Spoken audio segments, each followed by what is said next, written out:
Bonjour et bienvenue à une autre de nos capsules méthodologiques. Aujourd'hui, nous allons voir les causes et les conséquences en histoire. Alors, les causes et les conséquences en histoire, c'est quelque chose qui est fondamental. Donc, c'est hyper important de faire des liens. Faire des liens, c'est évidemment, c'est comprendre, hein. Tout est relié en histoire, plusieurs événements, donc par exemple, 1, 2 et 3, peu importe ce qui se passe à 1, 2, 3, peuvent mener à un événement 4. Alors, quelque chose qui se passe en Thaïlande, plus quelque chose qui se passe en Russie, plus quelque chose qui se passe à l'ONU à New York, va avoir des répercussions à Saint-Jovite, par exemple. Donc, si je prends mon café, ça fait en sorte que je suis de meilleure humeur, donc ça a des conséquences sur toute ma journée. La cause, c'est que j'étais fatigué. Donc, on doit réussir à faire des liens entre les causes et les conséquences. Et il y a souvent des causes multiples et des conséquences multiples. Souvent, l'impact d'un événement n'est pas toujours ressenti dans le quotidien. Donc, par exemple, si on pense aux États-Unis, lorsqu'ils sont venus au Canada, oui, ils ont effectivement été à Montréal pendant une certaine période de temps. Donc, ils sont venus à Montréal pendant moins d'un an, mais ils ont possédé la ville de Montréal. Et là, ben, vous aviez les Montréalais qui continuaient à vivre leur train-train quotidien à Montréal, malgré le fait, évidemment, qu'il y avait des Américains à Montréal. Eux, ils continuaient de vendre leurs patates, puis d'avoir leurs petites activités normales. Bon, évidemment, ce que je veux que vous compreniez, c'est que le quotidien des gens ne se voit pas complètement transformé. Mais quand on regarde ça avec l'œil de l'historien, souvent on se dit, oh mon Dieu, que ça devait être terrible. Le changement que ça a dû créer. Dites-vous que c'est la même chose. Donc, par exemple, si Harper fait euh, quelque chose, une nouvelle loi, par exemple, ça n'aura pas nécessairement un impact sur votre quotidien. Mais quand l'historien va regarder tout ça, c'est là qu'il va réaliser qu'il y a un impact qui est important et même très important. Bon, on passe à un prochain appel. Déterminer les causes immédiates et lointaines d'un événement ainsi que les conséquences immédiates et lointaines, c'est ça la méthode. Elle n'est pas compliquée. Vous devez juste déterminer c'est quoi les causes, c'est quoi les conséquences. Et il y a des causes qui sont immédiates, viennent d'arriver tout juste, là, la révolution américaine, mais il y a des causes qui c'est relié à tout de suite l'acte de Québec, par exemple. Mais il y a des causes qui sont beaucoup plus lointaines, qui remontent à il y a très très longtemps.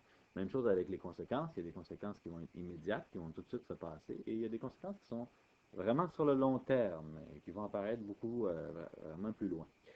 Alors, les causes et les conséquences, elles sont multiples, elles prennent plusieurs formes. Donc, ça peut être une cause sociale, une cause politique, économique. Donc, c'est important de décortiquer toutes ces causes-là, puis de les associer aux différents aspects de la société. Je vous rappelle l'acrostiche, social, politique, économique, culturel, technique et scientifique. Ça fait le terme aspect. Donc, utiliser cet acrostiche-là et classer les différentes causes et les différentes conséquences suivant ces aspects-là. Parce qu'un événement peut avoir une cause sociale qui va être différente de la cause politique, qui va être différente de la cause économique, etc. Vous comprenez le principe et évidemment, ça va avoir des conséquences dans tous ces aspects-là. Faisons un petit exemple pour mieux comprendre. Alors, l'exemple, la Grande Dépression de 1929. La Grande Dépression de 1929, ça se passe, ça commence un jeudi à New York, à la bourse. Donc, la bourse va s'effondrer. La bourse de New York est représentée par un taureau que vous aurez probablement vu si vous êtes déjà allé à Wall Street, la grosse statue en or. Et là, vous avez une caricature ici qui montre que le taureau est complètement déprimé de ce qui se passe. Il pleure. Et évidemment, les brebis, les gens qui croient en ce système-là, sont aussi très tristes de ce qui se passe dans le jeu du noir. Donc, tous les petits investisseurs et les gros investisseurs sont allés vendre leurs actions. Si tout le monde vend ses actions, puis personne n'est prêt à les acheter, le prix doit baisser. Si personne veut de ma cafetière à 100$, je vais dire, ben, OK, je vais la vendre à 80, je vais la vendre à 50$. Qui a vu pour 20$? Quelqu'un pour 2$? On baisse le prix quand on veut absolument vendre quelque chose. Donc, c'est ce qui va arriver avec les actions, offre et demande. Et tout d'un coup, la panique arrive et tout le monde commence à vendre parce que toutes les actions sont en train de chuter. Ce qui va entraîner évidemment une perte des actifs dans les compagnies. Et grosso modo, des compagnies vont faire faillite et même des banques vont faire faillite. Donc les gens vont perdre beaucoup d'argent. Il y a beaucoup d'emplois surtout qui vont se perdre. Et s'il y a des emplois qui se perdent, il y a des gens qui se retrouvent au chômage. qui vont avoir de la difficulté à se nourrir et tout ça, parce qu'il n'y a pas autant de soutien social à l'époque. C'est à partir de ce moment-là que l'État va commencer à s'en mêler. Mais il y a quand même des organismes non gouvernementaux, bon, souvent l'Église, qui va s'occuper d'un certain soutien social avec des soupes populaires, comme c'est le cas ici. Évidemment, les chômeurs vont être beaucoup trop nombreux à partir d'un certain moment et l'État va devoir intervenir. Si l'État intervient, il doit y avoir des taxes parce que ça coûte de l'argent. Donc, on va devoir commencer à plus taxer la population, les entreprises, pour aider et fournir ce soutien social-là qui est tant nécessaire. Donc, si on regarde les causes, la confiance, on a trop confiance dans le système boursier, tellement que des petits investisseurs qui ne devraient pas investir investissent. Donc, si on regarde, j'ai juste 400 dollars dans ma vie. J'ai juste ça, c'est mon bijou, je tiens à mon 400 dollars. Si je l'investis à la bourse, c'est pas une bonne idée. Un petit investisseur, il va avoir souvent trop peur. Puis là, si ça descend à 300, là, je vais commencer à paniquer, puis je vais dire, ah non, il ne faut absolument pas que ça descende à 200, je vais tout de suite aller vendre. Donc, alors que quand on est dans le système financier, on doit vendre quand c'est cher et acheter quand c'est pas cher. Si on tient trop à notre argent, on fait pas, on n'arrive pas à réfléchir comme ça puis à être assez patient. Donc, c'est un peu ce qui est arrivé, trop de petits investisseurs, manque de régulation dans le système aussi. Il y aurait pu avoir plus de règles, plus de lois. Des petits investisseurs, j'en ai déjà parlé. Le système de production, des compagnies qui produisent 40 000 voitures, puis là, après ça, il faut qu'ils les vendent. 40 000, c'est exagéré. Mais ils doivent produire énormément de voitures, et après ça, ils les vendent. Maintenant, on ne fonctionne plus comme ça, évidemment, parce que là, ils se sont retrouvés face à un marché qui n'achetait plus rien, puis ils ont été prêts avec leur voiture et ont fait faillite. Une voiture et n'importe quoi, là. Donc, ça fait en sorte que euh, il y a un effondrement de beaucoup de compagnies à cause de ce système de production-là. Maintenant, on fonctionne au juste à temps, c'est-à-dire que vous avez besoin d'une sécheuse, vous la commandez, puis on vous la produit pour vous. Industrialisation, évidemment, une cause à long terme. Mondialisation aussi. Les années folles qui contribuent, là, c'est le début des années folles, la consommation qui commence à s'élargir à plus de gens. Capitalisme et libéralisme aussi. Donc, à bout de déterminer, j'en ai déjà dit quelques-unes, mais quelles sont les causes immédiates, quelles sont les causes qui sont plus lointaines. Et il y a plus de causes aussi que ça, évidemment. Pour ce qui est des conséquences,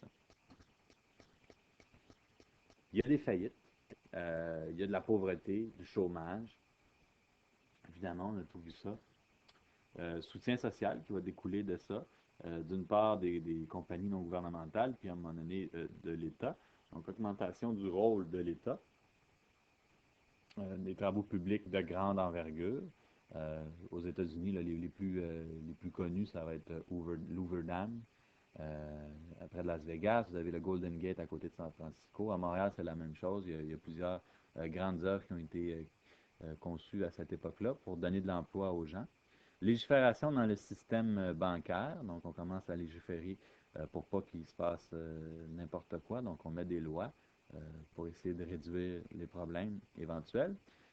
Protectionnisme des États. Donc, pour stimuler l'économie, on ferme les frontières pour que les industries puissent produire plus dans le pays même. Donc, il y a du protectionnisme qui s'installe.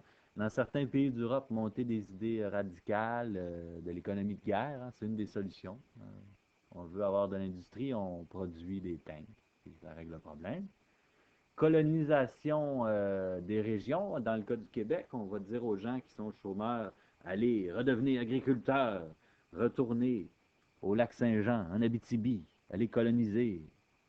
Donc, ils vont y aller quand même. Hein. Plusieurs vont y aller, répondre à cette offre-là. Alors, quelles sont les conséquences immédiates? Quelles sont les conséquences lointaines? C'est à vous de le voir. Donc, ça fait quand même le tour des causes et des conséquences. C'est primordial, à partir d'un simple événement, d'essayer de décoder puis de faire le maximum de liens possibles entre toutes les causes, lointaines et plus immédiates, et toutes les conséquences. Donc, ça vous pratique à faire tous ces liens-là. N'oubliez pas qu'il y a souvent les ailleurs qui vont venir influer, vont venir euh, qui vont souvent être des causes et souvent des conséquences aussi. Donc, ce qui se passe ici, là, on n'évolue pas tout seul. Il y a le reste du monde. Voilà. pour les causes et les conséquences. C'est tout pour ignorer, hein, on va ignorer ça. C'est tout pour cette capsule méthodologique. Merci beaucoup.